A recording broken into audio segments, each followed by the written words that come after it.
Well, good day, subscribers, and welcome in. We have three big stock market news stories I want to talk to you guys about here today. One involves Amazon and how they may have just hurt one of my stocks even more. This stock is my worst stock, and they may have just hurt it even more. We got to talk about that. We got to talk about Apple. There's some big Apple news in regards to Qualcomm here today. If you didn't already know, these two companies have been in lawsuits against each other left and right, and now Qualcomm is making some very, very serious allegations against Apple. So we got to talk about that. And then first off, let's just talk about Nike. So Nike, they just reported numbers here about a half an hour ago, and their stock is not moving that much. It's down about 2.5% after hours, but it's not a big move to say the least.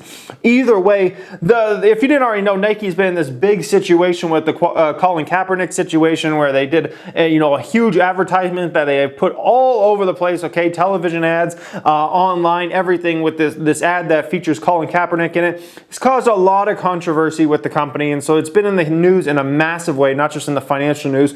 But they reported numbers, and the numbers were pretty good. So they had a 10% rise in revenue to almost $10 billion. They had a 15% jump in profit to $1.1 billion, all right? If we look here, analysts were expecting around 63 cents, and the company reported 67 cents of earnings.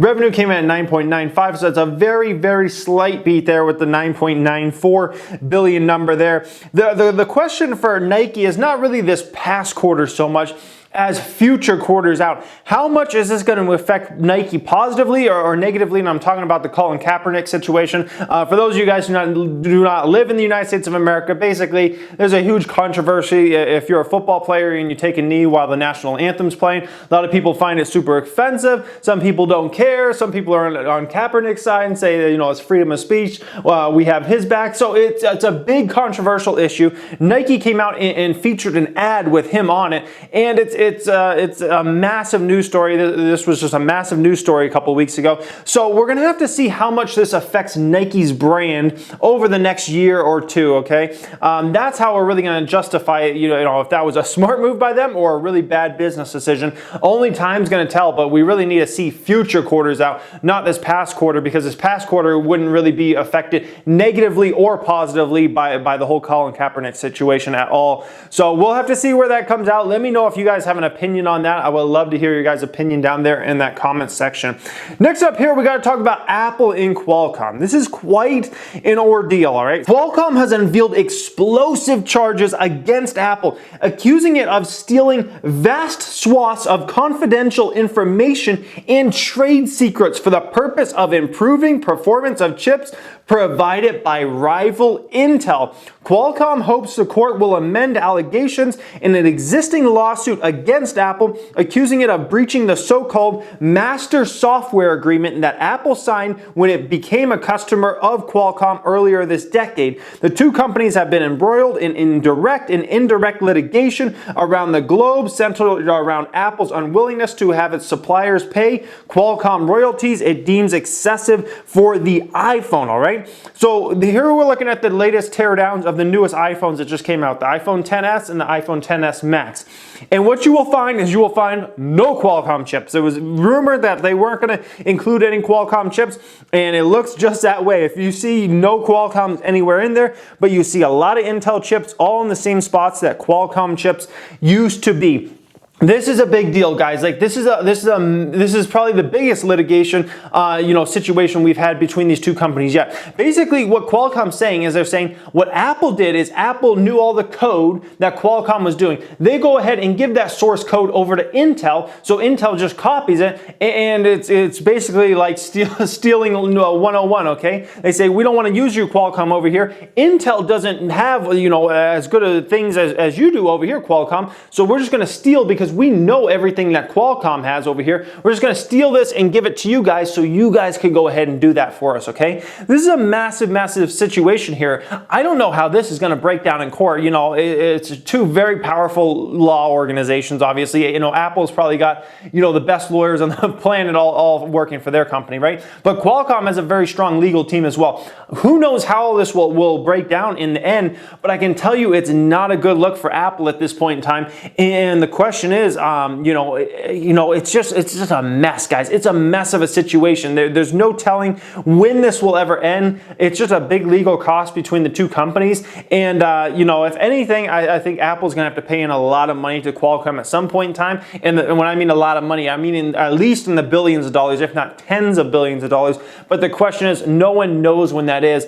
Regardless, it pretty much looks like Apple and Qualcomm will probably never, ever, do business together again. If you're a Qualcomm shareholder out there, you pretty much got to look at Apple as maybe you can win some litigation and maybe win billions of dollars, maybe even tens of billions of dollars in penalties against Apple. But in terms of Apple and Qualcomm ever doing business together again, there's a very, very slim chance. So that's all I'm going to say to anybody that owns Qualcomm shares out there. Qualcomm has a lot of exciting products, a lot of exciting 5G stuff going on. But in terms of the biggest electronics company in the world, Apple, they'll probably never ever do business together. Or if they do, it's going to be a long, long time from now, because these companies are literally at legal war right now, and it's getting uglier and uglier, guys. So that's my feelings there. It's not a good look for either company, especially not Apple. We'll see what happens with it in the end, all right? Now I want to talk about Amazon and how they hurt. Well, it's hard to tell if they hurt one of my investments yet, but I would say there's a good chance of it, okay? So Amazon makes its first investment in a home builder, backing startup focus on prefabricated homes. Amazon said it's funding home building startup Plant Prefab, making its first investment in the space. This didn't really affect Toll Brothers stock. Obviously, that's a position I'm talking about here in the home builder space. But here's a situation that's unfortunate if you have Amazon come in your space right now.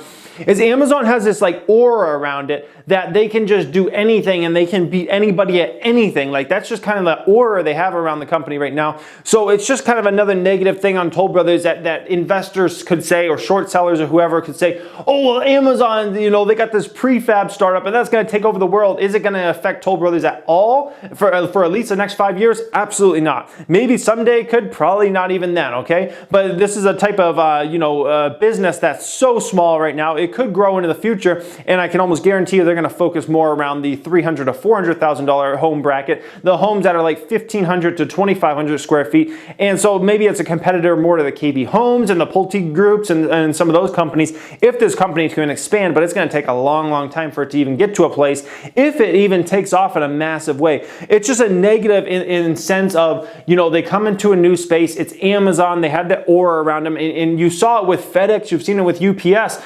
Amazon announces they're going to do some stuff in shipping, and everybody freaks out. They announce they're going to do some stuff in pharmacy related products, and also in Walgreens and CVS. It's like, oh my gosh, they're going to go out of business. They buy Whole Foods, and everybody thinks every grocery store is going to go out of business.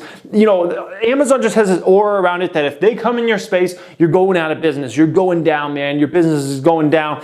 And so that's kind of what I worry about. However, on the flip side, you can look at this and say, Amazon is so focused around smart products, and by the way, that's the main reason Amazon wants to make a deal like this. They want to get their smart products all in homes, and I can almost guarantee you now that they made this investment in this company, they're going to want Amazon Echoes in these homes and Amazon microwaves and all this different stuff that Amazon's coming out with over time, okay?